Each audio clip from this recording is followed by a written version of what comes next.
Welcome to the Human Capital Innovations Podcast, your go-to source for personal, professional, and organizational growth and development. We hope you tune in often for all things people management, organizational development and change, organizational leadership, and social impact related. Maximize your personal and organizational potential with Human Capital Innovations Podcast.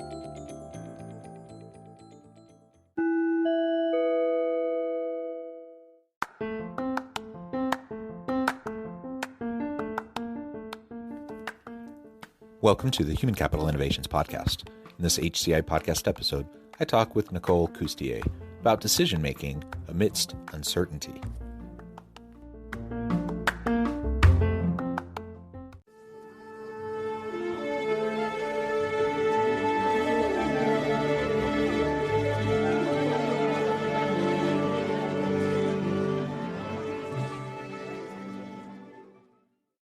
Nicole Coustier, welcome to the Human Capital Innovations Podcast.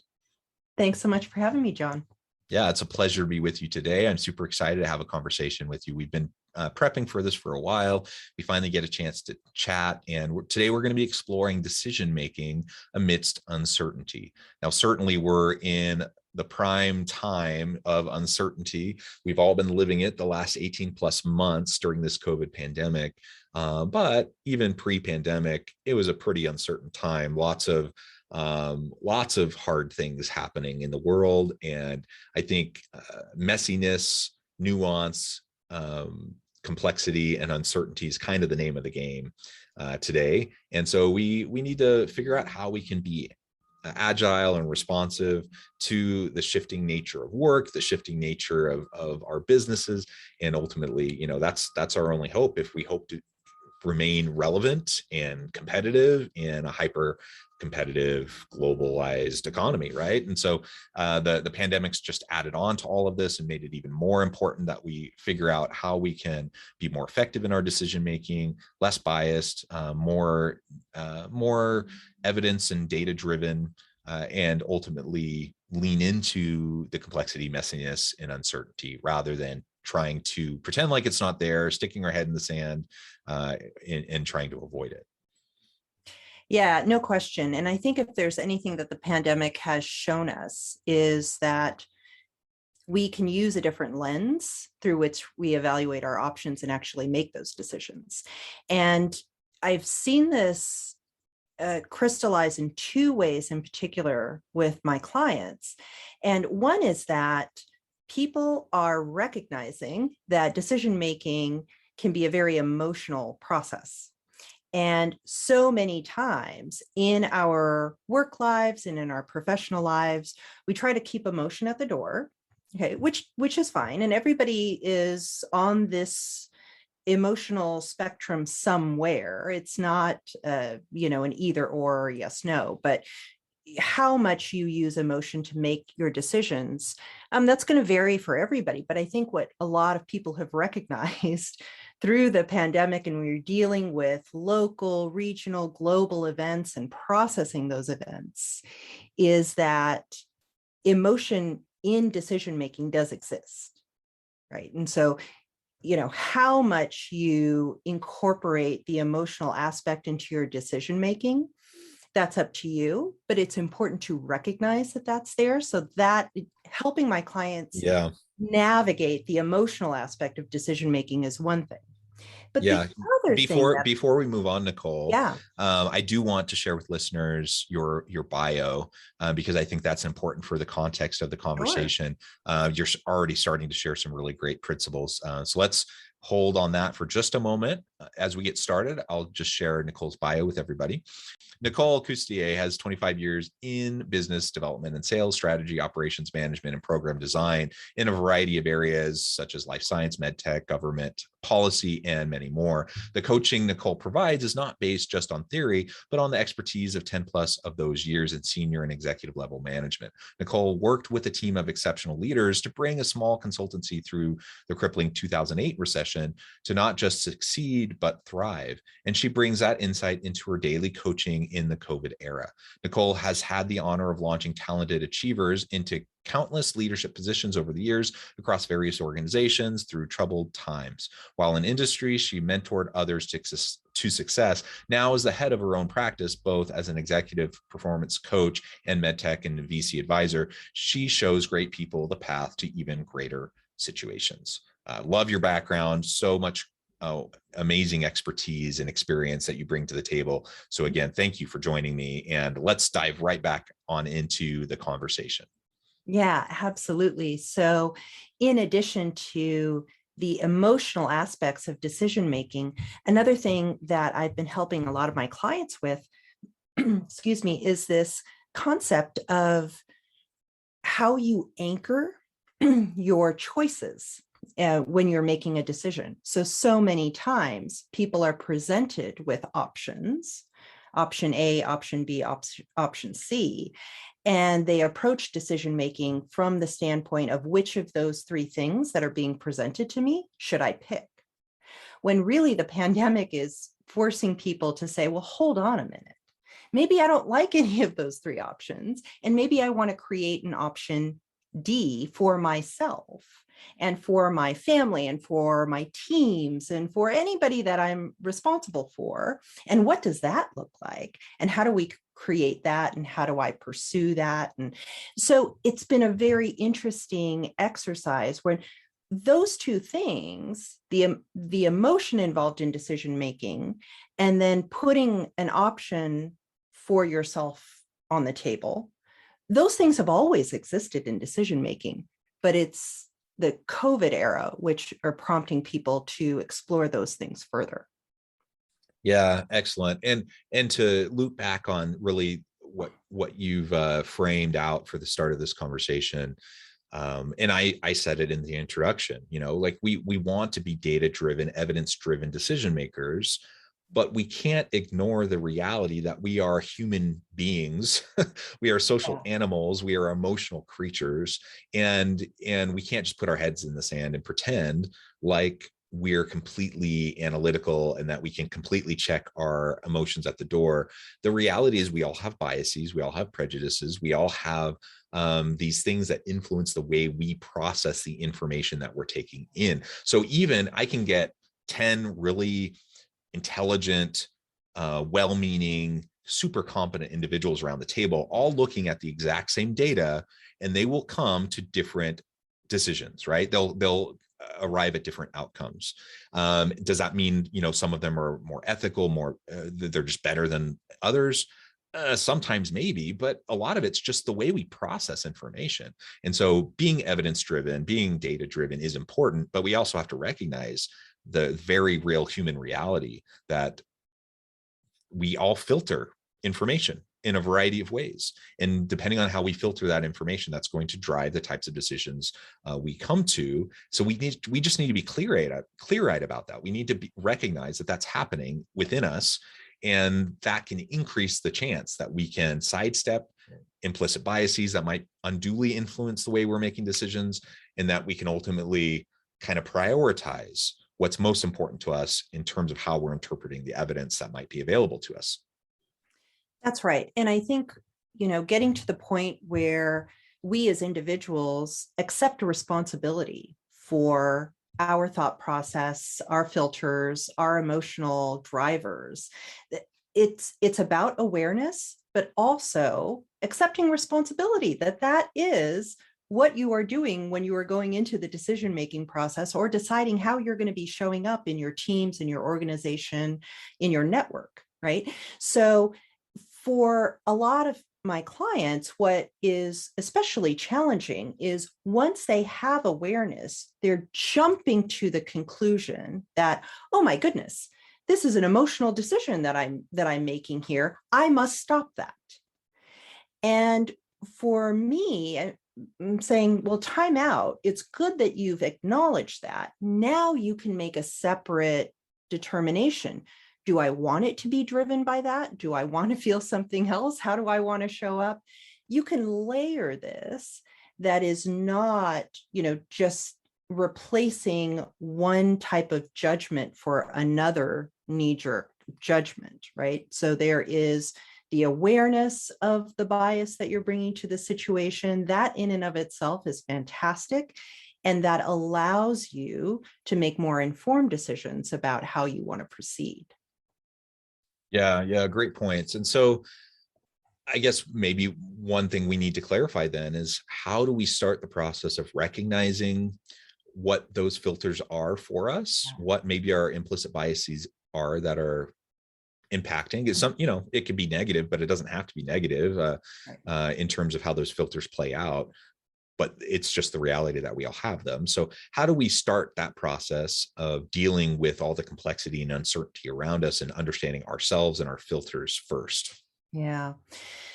So there's a 5-step process, but really I'm going to focus on just the initial steps because that is where so much of the diagnosis can occur. So first is being able to identify facts, cold, hard facts with no adjectives, adverbs, qualifiers, any of those things. Just what happened, what somebody said, what the situation is.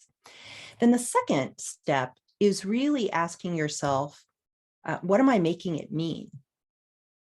That is a question that I use daily with people that I'm working with. If those facts, whatever they may be, and all the parties would agree on the same set of facts, what are you making it mean? Are you making it mean something about people's motivations? Are you making it mean a negative thing or a positive thing? Is it an opportunity? Is it an obstacle? Whatever it is. And answering that question is probably that first very, very, very powerful step. The next thing is, based on what you're making it mean, well, what emotion now comes up for you, right? And so I always give this example of, uh, there's a team meeting and the boss walks into the room and says, guys, we didn't make our numbers last quarter. And there are 3 different people. Those are the facts, right? Boss walked in, said those words. We did not make our numbers last quarter. One person is making it mean, oh my gosh, I didn't do my job. My job is at risk. I'm going to get fired. That person is feeling one thing.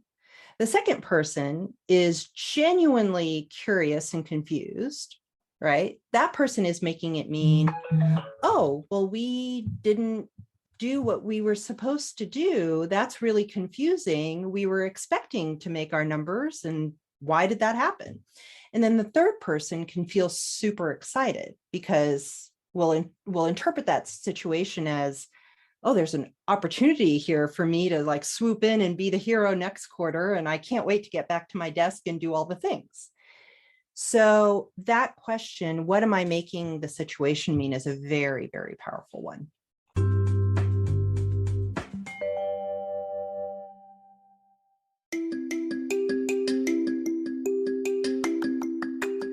I'm excited to announce the publication of my new book from HCI Press, Bluer Than Indigo Leadership: The Journey of Becoming a Truly Remarkable Leader.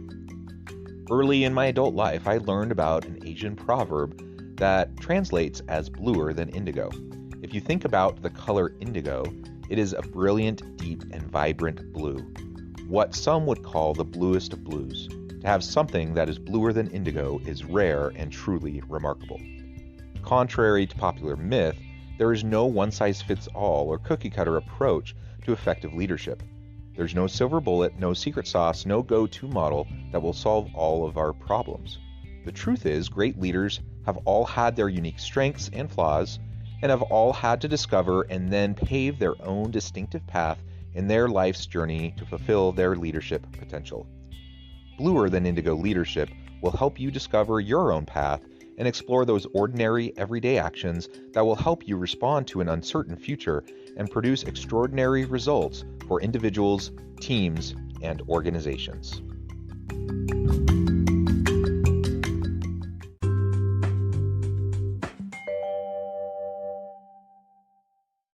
I love it. And ultimately, if we can just ask ourselves those questions, we can do some critical self-reflection and not pass judgment on ourselves or others, really. It's just about understanding. And we just need to be able to label what's happening and to be able to understand what's happening. And then we can start to take action to move forward and to address it.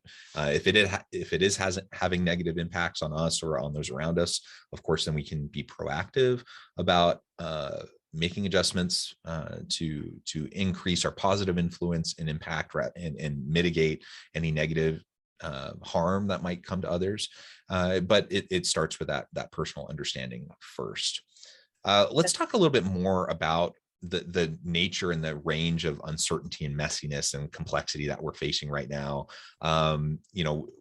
If we can first start to recognize that we have lenses through which we see the world, that influences how we're going to process the data that's put in front of us. So, we can recognize the need to not be fully emotionally driven in our decision making, but we're human, and so of course it impacts us. We also need to have data and evidence to support what we're doing, but we need to recognize that we're filtering every piece of evidence that comes to us, and we're spinning a narrative in our head around what we're going to decide and what we're not going to decide.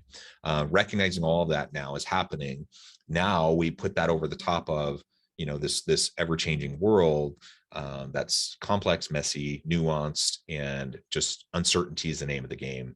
So what's the nature of some of those types of uncertainty that we're dealing with, and how do we start to process that so we don't get stuck in decision paralysis and just, I see this all the time. I see well-meaning individuals who just can't pull the trigger on making a decision because they're worried about making the wrong decision, or they're worried about, there's more information I don't know, so I have to wait until I gather more information. And then they never decide because they're always gathering more information. And guess what? In a complex, uncertain world, there's always more information to gather. Absolutely.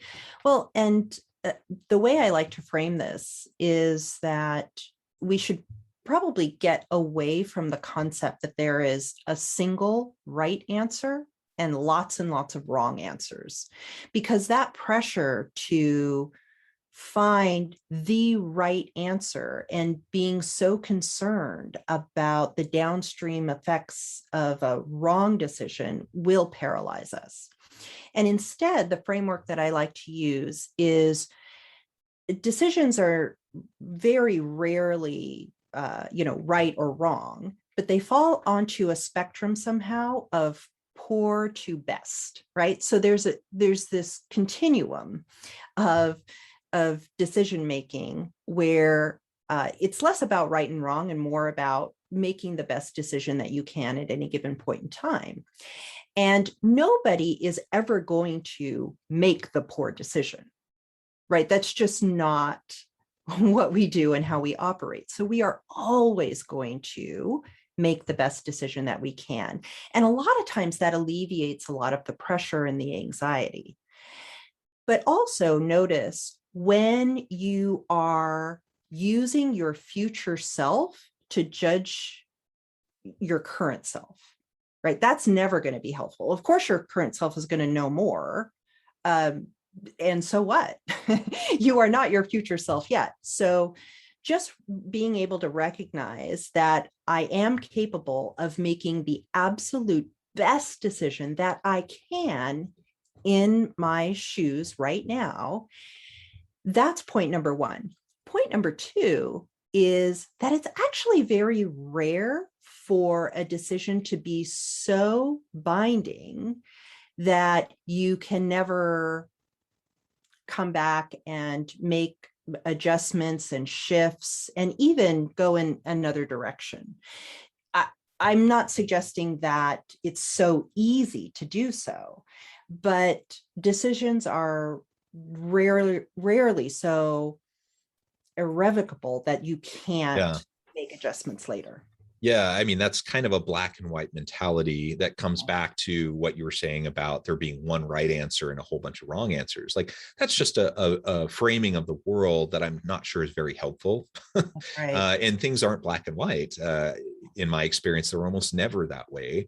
And so what I hear you saying is different ways of approaching lowering the stakes of decision making, because we get paralyzed when the stakes are so high, or we perceive that the stakes are so high that we don't want to make the wrong mistake, and so we just don't pull the trigger. Ultimately, though, if we can recognize that part of growth and development means that there are going to be missteps. Missteps in and of themselves aren't a bad thing. It's just part of growth. It's a part of learning. And to your point about most decisions can be reversed, they can be adjusted, we can iterate. And that's the main key that I want to bring forward when we're making decisions. If we have a growth mindset, a growth culture within our team, within our organization, and we see decisions as iterative learning, Yes. and experimentation. So recognizing that if I do say something and we're going to try this thing, that's my decision. That's what we're going to do. Tomorrow, next week, next month, we may decide we need to go in a completely different direction. And that's okay, because that's learning. That's iterative learning. We're experimenting as we go. And by the way, when we are experimenting as we go, we're gathering more data, more information, which can help us hone our decision making, right? That's absolutely right. And I love the way you talk about decision making as a skill and it being iterative, because it is. And the way we sharpen our skills is to practice. You can get better at decision making. The way to do it is to make lots and lots of decisions. Lots and lots. Put yourself in a situation where the decision matters. And if you're doing that so infrequently, oh, you could have a crisis of confidence at every single decision.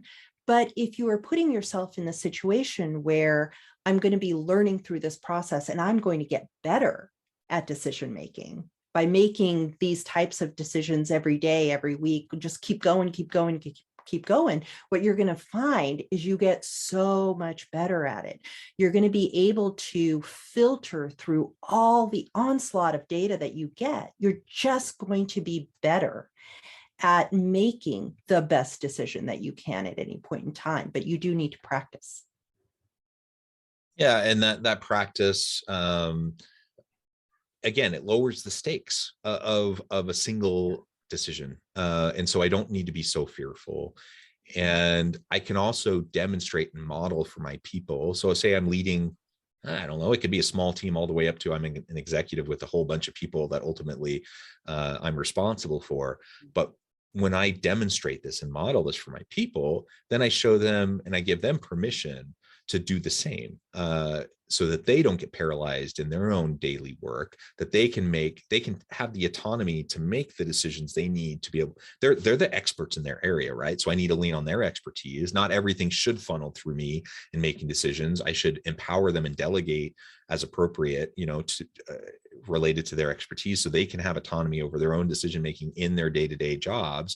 And I can demonstrate and model for them how to do that so they can learn and grow and develop, and then things don't get clogged up and log jammed. And that's like one of those frustrations that everyone has to deal with in most organizations with a lot of bureaucracy.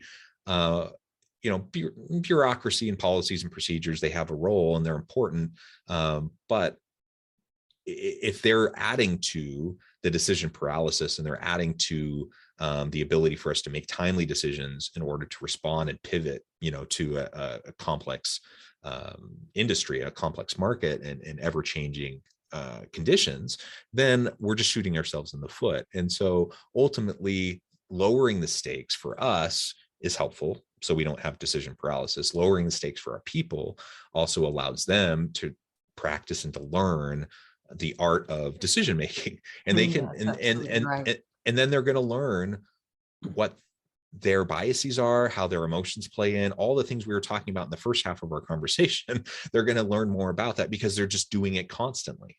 Yeah, that's so true. And yeah, to bring it back around, you mentioned fear. I mean, that's what it comes down to, right? People are afraid of some negative outcome, some sort of consequence that is going to feel terrible. It's going to feel terrible somehow.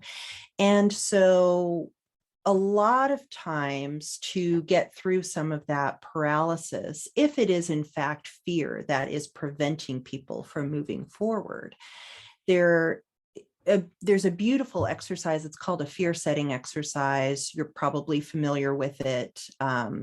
It's on, there are TED Talks about this type of stuff, but so much about our lizard brain, where the fear response comes up is, it's irrational. It's our lizard brain. It's not our prefrontal cortex that is deciding any of this stuff.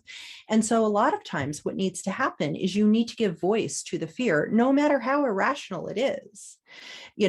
If you are constantly clamping down on that and saying, I'm a professional, I shouldn't be feeling this way, that's crazy, it's irrational, well, then it'll just keep you up at night, right? But to be able to say, I'm afraid of,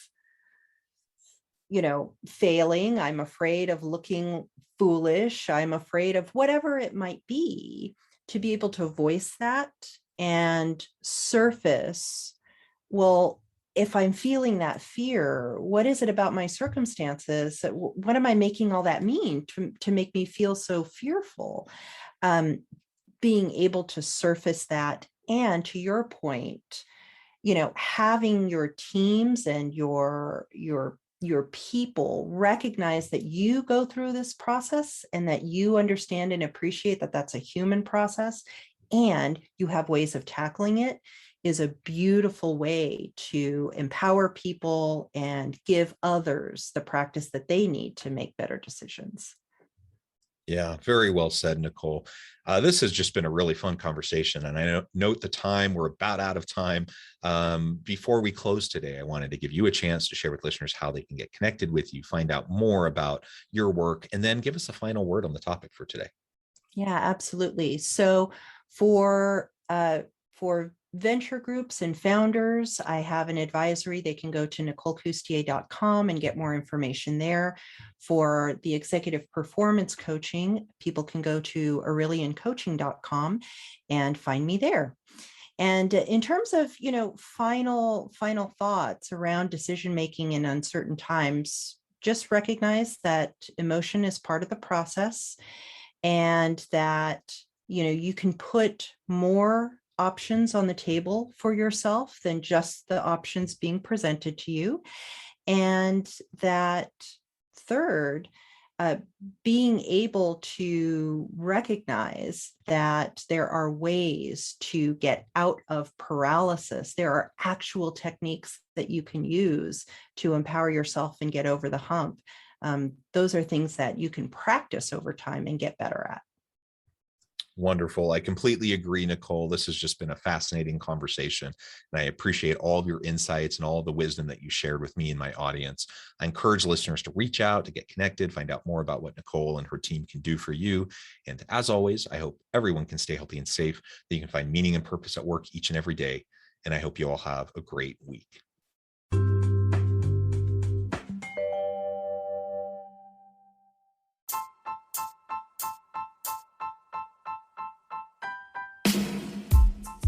The alchemy of truly remarkable leadership. Ordinary, everyday actions that produce extraordinary results. Consider how the nature of work has shifted over the past 50 years.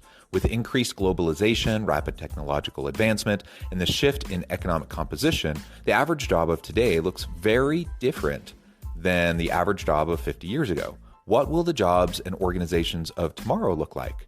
Moreover, what does this all mean for organizational leaders? What are the core competencies and capabilities of organizations and their leadership that are prepared for continued disruption and geopolitical and socioeconomic shifts? Regardless of what the future holds, increasingly, leaders need to be socially minded, data-driven, decisive, champions of talent, and disruptors of the traditional notions of leadership, teams, organizations, and work. The alchemy of truly remarkable leadership will help you to explore your own leadership competencies and capabilities and consider ways to apply and implement them into your workplace and personal life.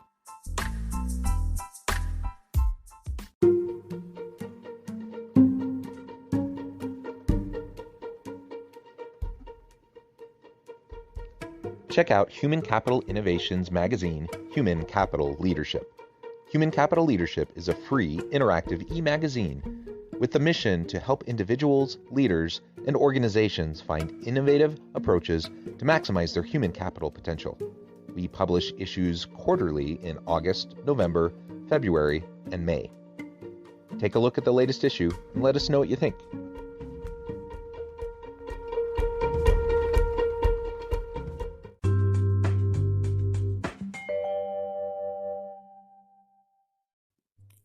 Thanks again for joining us for this episode of the Human Capital Innovations Podcast. I hope you stay healthy and safe and that you have a great week.